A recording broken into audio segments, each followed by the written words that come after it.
ఒక వ్యక్తి నిన్న ఒక పెద్ద నేరం చేశాడు అనుకుందాం. సరే, ఒక తప్పు జరిగింది. దానికి 10 ఏళ్ల జైలు శిక్ష అని మన చట్టంలో చాలా స్పష్టంగా రాసి ఉంది. కాని ఆశ్చర్యకరంగా ఈ రోజు ఉదయం ప్రభుత్వం ఆ చట్టాన్ని పూర్తిగా రద్దు చేసింది. అసలా చట్టమే ఇక లేదు అని ప్రకటించేసింది. అంటే రాత్రికి రాత్రి ఆ చట్టం మాయమైపోయిందన్నమాట. కరెక్ట్. మరి ఇప్పుడు ఆ వ్యక్తి రేపు ఉదయం స్వేచ్ఛగా బయట దర్జాగా తిరగొచ్చా లేక జైలుకు వెళ్లాల్సిందేనా? ఆ వినడానికి ఇది చాలా సింపుల్గా అనిపిస్తోంది కదా. చట్టం లేదు కాబట్టి శిక్ష కూడా ఉండదు అని ఎవరైనా సాధారణంగా అనుకుంటారు. కానీ న్యాయశాస్త్రం అంతా సూటిగా ఉండదు కదా. అవును, ఇక్కడే అసలైన మెలిక దాగి ఉంటుంది అని నాకు తెలుసు. అందుకే ఈనాటి మన డీప్ డైవ్ కార్యక్రమంలో మనం సరిగ్గా ఇలాంటి అంతుచిక్కని ప్రశ్నలకే సమాధానాలు వెతకబోతున్నాం. నిజంగా అవి చాలా ఆసక్తికరమైన అంశాలు. ఈరోజు మన విశ్లేషణకు ప్రధాన మూలమేంటంటే ఉస్మానియా యూనివర్సిటీ ఎల్ఎల్బి 3 ఏళ్ల కోర్సులోని ఇంటర్ప్రిటేషన్ ఆఫ్ స్టాట్యూట్స్. అందులో ప్రత్యేకించి యూనిట్ 5 ఆధారంగా ఈరోజు మన చర్చ సాగబోతోంది. ఇది లా స్టూడెంట్స్కే కాకుండా చట్టం ఎలా పనిచేస్తోందో తెలుసుకోవాలనుకునే ప్రతి ఒక్కరికి చాలా ముఖ్యమైన యూనిట్. అవును, ఇందులో మనం ముఖ్యంగా చట్టాల సవరణలు అంటే అమైండ్మెంట్స్, చట్టాల రద్దు అంటే రిపీల్, అలాగే ఏవైనా 2 చట్టాల మధ్య ఘర్షణ వస్తే న్యాయస్థానాలు ఎలా వ్యవహరిస్తాయనే అంశాలను లోతుగా విడమర్చి చూద్దాం. ఏంటంటే సమాజం మారుతున్న కొద్దీ పాత రూల్స్ మనకి పనికిరావు కదా, కొత్తవి వస్తూ ఉంటాయి. ఒక మ్యాథ్స్ ఫార్ములాలాగా చట్టం ఎప్పుడూ ఒకేలా స్థిరంగా ఉండదు. అంటే ఎప్పటికప్పుడు అప్డేట్ అవుతూ ఉంటుందన్నమాట. ఖచ్చితంగా. ఆ మార్పులు వచ్చినప్పుడు మనుషుల హక్కులు ఎలా ప్రభావితమవుతాయి అనేదే మనం ఈరోజు ప్రధానంగా అర్థం చేసుకోబోయే లక్ష్యం. సరే, అయితే ముందుగా మనం ఈ పరిణామం లేదా మార్పుల గురించి ఆలోచిద్దాం. ఒక చట్టం వయసు అయిపోకముందే దాన్ని మారుస్తూ ఉంటారు కదా, దాన్నే సవరణ లేదా అమైండ్మెంట్ అంటారు కదా. అవును, అమెండ్మెంట్ అనే పదం మనం రోజు వార్తల్లో వింటూనే ఉంటాం. దీన్ని సామాన్యులకు అర్థమయ్యేలా చెప్పాలంటే నాకు ఆలోచనొస్తోంది. ఇప్పుడు నా స్మార్ట్ఫోన్లో ఒక యాప్ ఉందనుకుందాం. అందులో ఏదైనా చిన్న బగ్ ఉంటే వాళ్ళు ఒక అప్డేట్ పంపుతారు. నేను అప్డేట్ చేసుకోననే ఆ యాప్ మరింత స్మూత్గా పనిచేస్తుంది. చాలా మంచి పోలిక ఇది. కానీ ఆ బగ్ ఫిక్స్ వల్ల అసలు యాప్ డిజైన్ గానీ ఫీచర్లు గానీ ఏమీ మారవు కదా. చట్టంలో కూడా ఇలాగే కేవలం ప్రాసెస్ని లేదా ప్రక్రియలను మార్చి అప్డేట్స్ ఉంటాయా? ఫోన్ అప్డేట్ పోలిక ఇక్కడ ఖచ్చితంగా సరిపోతోంది. మీరు చెప్పిన ఆ చిన్న బగ్ ఫిక్స్ లాంటిదే చట్టంలో ప్రొసీజరల్ సవరణ, అంటే ప్రొసీజరల్ అమెండ్మెంట్ అంటాం దాన్ని. ప్రొసీజరల్ అంటే కేవలం పద్ధతి మారుతుందన్నమాట. అవును, అంటే ఒక వ్యక్తికి ఉన్న హక్కులను ఏమాత్రం తగ్గించకుండా లేదా కొత్తగా పెంచకుండా కేవలం ఆ హక్కును పొందే పద్ధతిని మాత్రం మార్చటం. ఓహో, దానికొక ఉదాహరణ చెప్తారా? తప్పకుండా. ఇప్పుడు సివిల్ ప్రొసీజర్ కోడ్ ఉంది. అంటే సివిల్ కేసులను కోర్టులు డీల్ చేసే విధానం. అందులో ఒక మార్పు తెచ్చారు. ఏంటంటే ఎవరైనా కోర్టులో కేసు వేసే ముందు ఒకసారి మీడియేషన్ అంటే మధ్యవర్తిత్వం ద్వారా మాట్లాడుకోవాలి అని ఒక రూల్ పెట్టారు. అంటే నా కేసు వేసే హక్కును వాళ్లు లాక్కోలేదు, కేవలం కోర్టుకొచ్చే ముందు ఇంకో మెట్టు ఎక్కమంటున్నారంతే కదా. ఖచ్చితంగా. ఇది ప్రొసీజరల్. దీనివల్ల ఎవరికీ నష్టం లేదు. పైగా కోర్టుల సమయం చాలా ఆదా అవుతుంది. కానీ ఇంకో రకమైన అప్డేట్ ఉంటుంది. అదెలాంటి అప్డేట్? మీ ఫోన్లో యాప్ ఇంటర్ఫేస్ మొత్తం మారిపోయి పాత ఫీచర్లన్నీ పోయి కొత్తవి వస్తే ఎలా ఉంటుందో ఊహించుకోండి. చట్టంలో సబ్స్టాంటివ్ సవరణ కూడా అలాగే ఉంటుంది. సబ్స్టాంటివ్ అమైండ్మెంట్ అంటారా దాన్ని? అవును, ఇది నేరుగా వ్యక్తుల లేదా సంస్థల హక్కులను బాధ్యతలను మార్చేస్తుంది. ఉదాహరణకు కంపెనీస్ యాక్ట్ 2013లో కార్పొరేట్ సోషల్ రెస్పాన్సిబిలిటీ అంటే సిఎస్ఆర్ నిబంధనలు తెచ్చినప్పుడు సరిగ్గా ఇదే జరిగింది.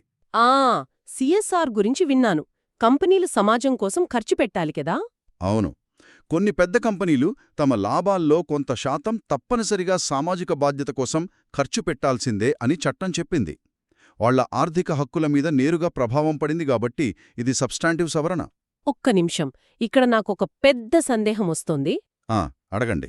ఇప్పుడు సబ్స్టాంటివ్ సవరణల వల్ల నా హక్కులు మారిపోతాయన్నారు కదా, అదసలు ఎప్పటినుంచి మారుతోంది? అంటే ఈరోజు చట్టం మార్చితే ఈ రోజు నుంచే వర్తిస్తుందా, లేక పోయిన సంవత్సరం నేను చేసిన పనులకు కూడా ఈ కొత్త రూల్ వర్తిస్తుందా? ఇక్కడే అసలు ఆట మొదలవుతుంది. ఇదొక క్లిష్టమైన ప్రశ్న. సాధారణంగా సవరణలు ప్రాస్పెక్టివ్గా ఉంటాయి. ప్రాస్పెక్టివ్ అంటే ఈ రోజు నుంచి భవిష్యత్కి వర్తిస్తాయని కదా. అవును, భవిష్యత్తుకు మాత్రమే. కాని కొన్నిసార్లు కోర్టులు లేదా ప్రభుత్వము ఈ సవరణలను రెట్రోస్పెక్టివ్గా కూడా అమలు చేయొచ్చు. రెట్రోస్పెక్టివ్ అంటే వెనకటి నుంచి. ఇది చాలా అన్యాయంగా అనిపిస్తోంది. ఎందుకు అన్యాయం అనిపిస్తోంది?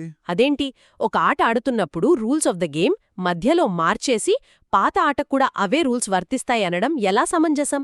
దీనివల్ల ఎవరికైనా నష్టం జరిగితే వాళ్ళ పరిస్థితేంటి? కన్ఫ్యూజన్ రావటం చాలా సహజం. కోర్టులు కూడా ఈ విషయాన్ని చాలా జాగ్రత్తగా పరిశీలిస్తాయి. ఊరికి వెనకట్నుంచి అమలు చెయ్యవు. మరి ఎందుకు చేస్తాయి? మన మూలాల్లో దీనికి సంబంధించి ఏదైనా కేసుందా? ఉంది కదా. 1970 నాటి Narayanan Namboodiripad versus state of Kerala case. ఆ తీర్పు వెనుకున్న కథ చూస్తే మీకీ లాజిక్ స్పష్టంగా అర్థమవుతుంది. ఓకే, ఆ కేసులో ఏం జరిగింది? కేరళలో ప్రభుత్వం భూమిని తీసుకున్నప్పుడు ప్రజలకిచ్చే నష్టపరిహారానికి సంబంధించి ఒక చట్టాన్ని సవరించారు. అయితే అప్పటికే కోర్టుల్లో పరిహారం కోసం చాలా కేసులు పెండింగ్లో ఉన్నాయి. అంటే పాత చట్టం కింద అప్లై చేసిన వాళ్ళు ఉన్నారన్నమాట. అవును. ఇప్పుడు కొత్త సవరణను గతం నుంచి వర్తింపజేయకపోతే ఏమవుతుంది? ఒకే ఊర్లో ఒకేసారి భూమి కోల్పోయిన ఇద్దరు వ్యక్తుల్లో ఒకరికి పాత చట్టం ప్రకారం తక్కువ పరిహారం వస్తుంది, ఇంకొకరికి కొత్త చట్టం ప్రకారం ఎక్కువ పరిహారం వస్తుంది. అరే, ఇది నిజంగా ఒకే రకమైన బాధ్యతల మధ్య అసమానత సృష్టించడమే కదా? ఖచ్చితంగా. ఆ అసమానతను తొలగించడానికి అందరికీ ఒకే రకమైన న్యాయం జరగాలనే ఉద్దేశ్యంతో సుప్రీంకోర్టు ఆ సవరణను అప్పటికే పెండింగ్లో ఉన్న పాత కేసులకు కూడా రెట్రోస్పెక్టివ్గా వర్తింపజేయాలని తీర్పునిచ్చింది. ఓహో, అంటే కేవలం ఎవరికో నష్టం చెయ్యాలని కాదు, ఒకే రకమైన బాధ్యతలకు వేరువేరు న్యాయం జరగకూడదు అనే ఉద్దేశంతో కోర్టులు గతం నుంచి వర్తింపచేస్తారన్నమాట. ఇది వినడానికి లాజికల్గానే ఉంది. అవును. న్యాయం అందరికీ సమానంగా అందాలన్నదే ముఖ్య ఉద్దేశ్యం. సరే, యాప్లో చిన్న అప్డేట్స్ వచ్చినా పెద్ద అప్డేట్స్ వచ్చినా మనం ఎలాగోలా వాడతాం, అది సవరణ. కాని కొన్నిసార్లు ఆ యాప్ ఇక ఏమాత్రం పనికిరాదు అనిపిస్తే దాన్ని పూర్తిగా అన్ఇన్స్టాల్ చేసి పడేస్తాం కదా. చట్టాల విషయంలో కూడా ఒక చట్టాన్ని ఇలా శాశ్వతంగా పక్కన పెట్టేస్తారా? చట్టాన్ని అలా శాశ్వతంగా పక్కన పెట్టేయడాన్నే మనం న్యాయ పరిభాషలో రిపీల్ అంటాం. రిపీల్ అంటే చట్టాల మరణం అని చెప్పచ్చా? చెప్పొచ్చు. మీరిందాక ప్రోగ్రాం మొదట్లో ఒక ఉదాహరణ చెప్పారు చూడండి. నేరం చేసిన మరుసటి రాజు చట్టం రద్దయితే ఏమవుతుందని.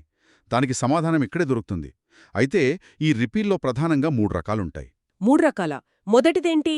మొదటిదే ఎక్స్ప్రెస్ రిపీల్. అంటే పాత చట్టం ఇక చెల్లదు అని కొత్త చట్టంలో చాలా స్పష్టంగా రాయడమన్నమాట. దాచడమేమీ ఉండదు. అంటే మన మూలాల్లో ఉన్న ఉదాహరణలాగా 2004లో యూఏపీఏ అంటే అన్లాఫుల్ యాక్టివిటీస్ ప్రివెన్షన్ యాక్ట్ తెచ్చినప్పుడు అప్పటిదాకా ఉన్న పోటా చట్టాన్ని ఇక రద్దు చేస్తున్నాం అని పార్లమెంట్ ఒక ప్రకటనతో చెప్పేసింది కదా, అదా? అవును. పోటా అంటే ప్రివెన్షన్ ఆఫ్ టెర్రరిజం యాక్ట్. దాన్ని ఎక్స్ప్రెస్గా తీసేశారు కాబట్టి అది ఎక్స్ప్రెస్ రిపీల్.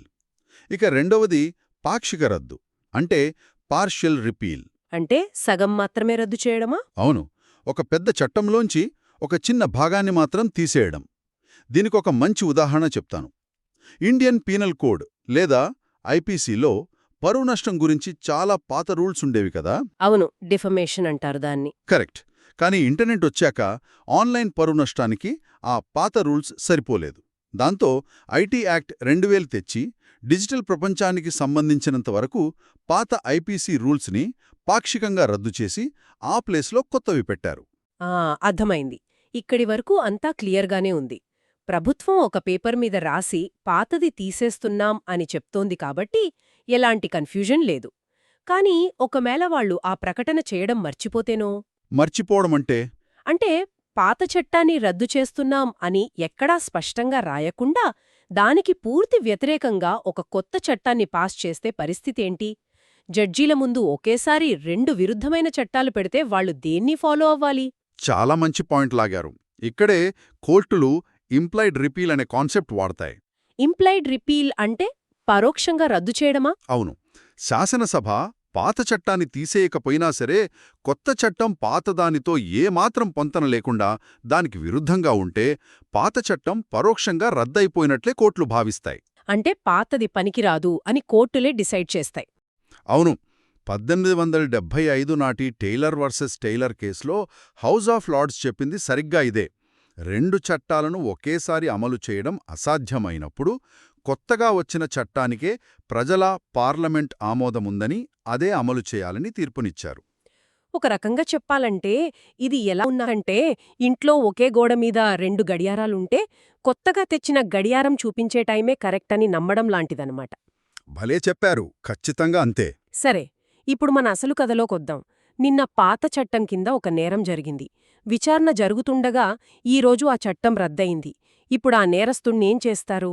దీనికి సమాధానం చెప్పాలంటే 1897 నాటి జనరల్ క్లాజెస్ యాక్ట్ సెక్షన్ 6 తెరపైకొస్తుందిక్కడే. సెక్షన్ 6 ఏం చెబుతుంది?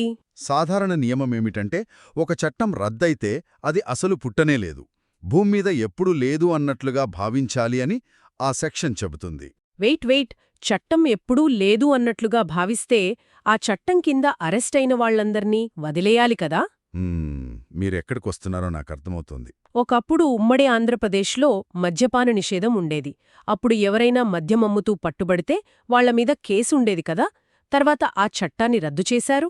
అంటే ఆ కేసులన్నీ ఆటోమేటిక్గా మాఫీ అయిపోయినట్లేనా? ఇక్కడే మనం జాగ్రత్తగా గమనించాలి.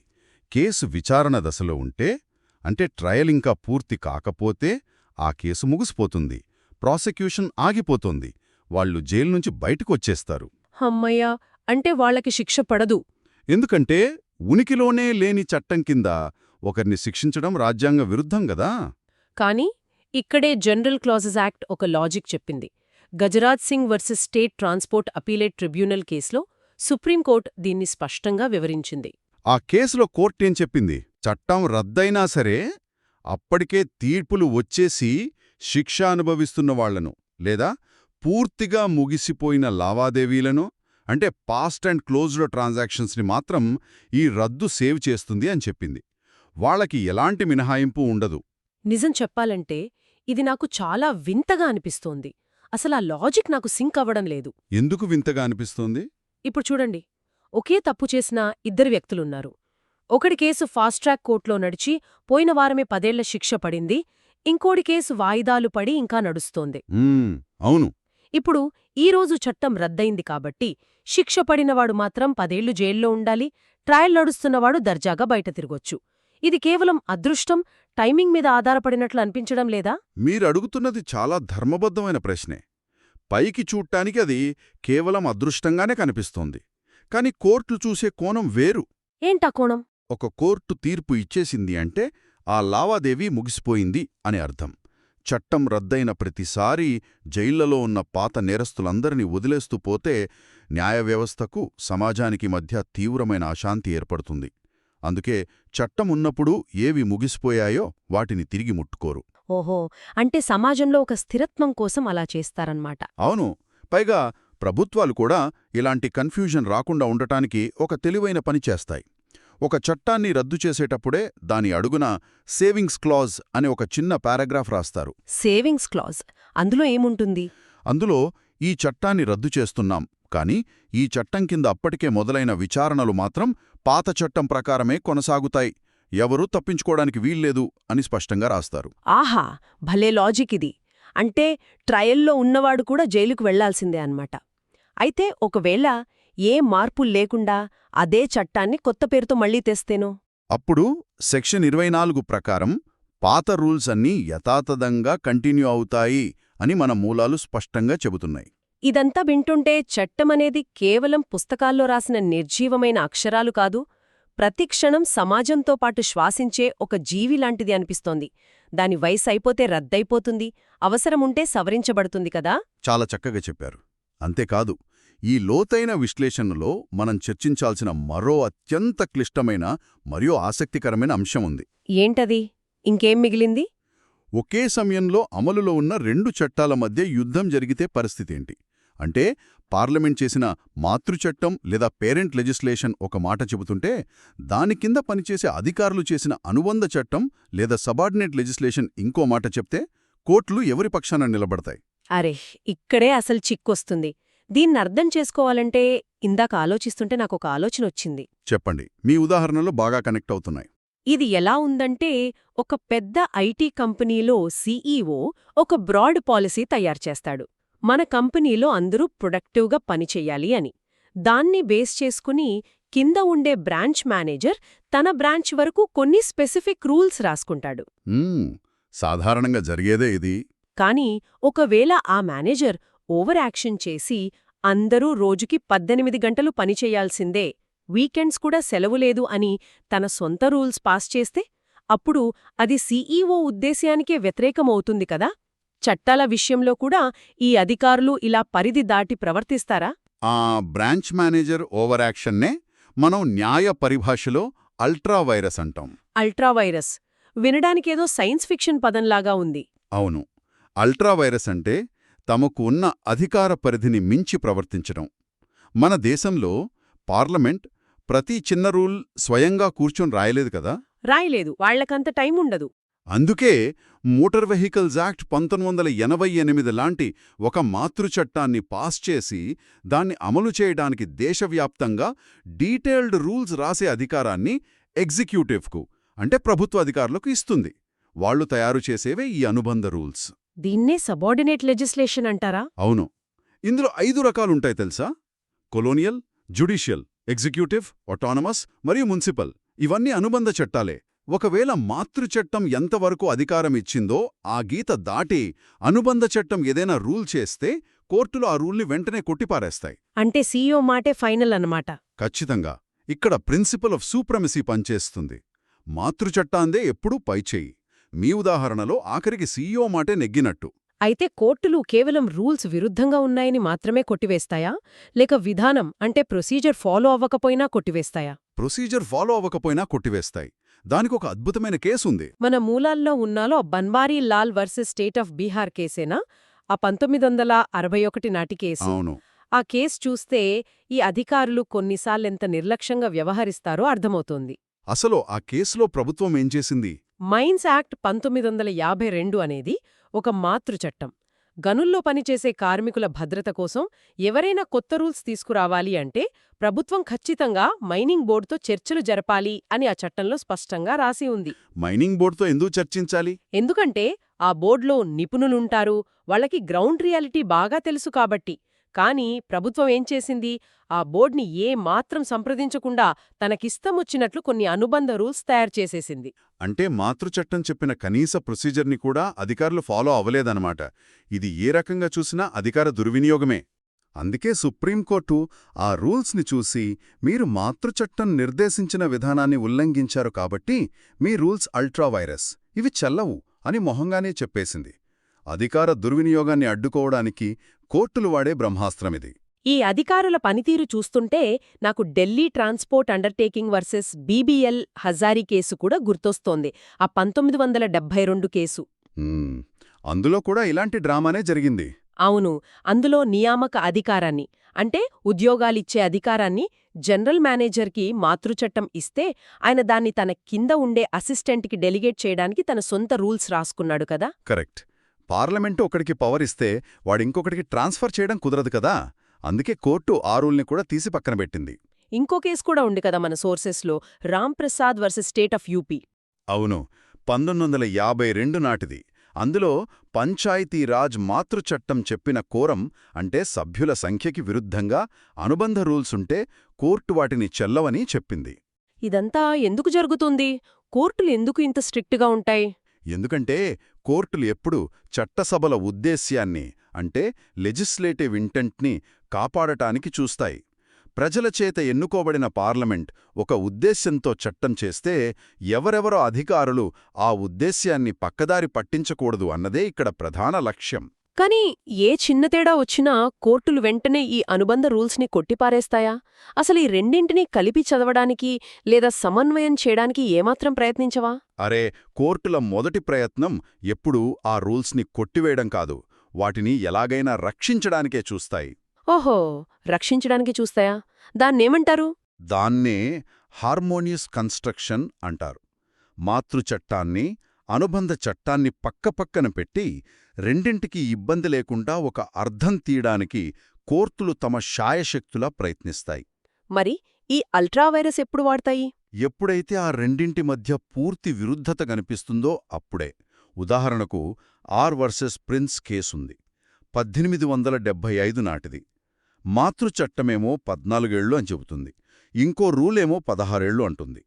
ఆ రెండింటిని ఎట్టి పరిస్థితుల్లోనూ కలపలేము అనుకున్నప్పుడే కోర్టులు అల్ట్రావైరస్ అస్త్రాన్ని ప్రయోగిస్తాయి. అబ్బా!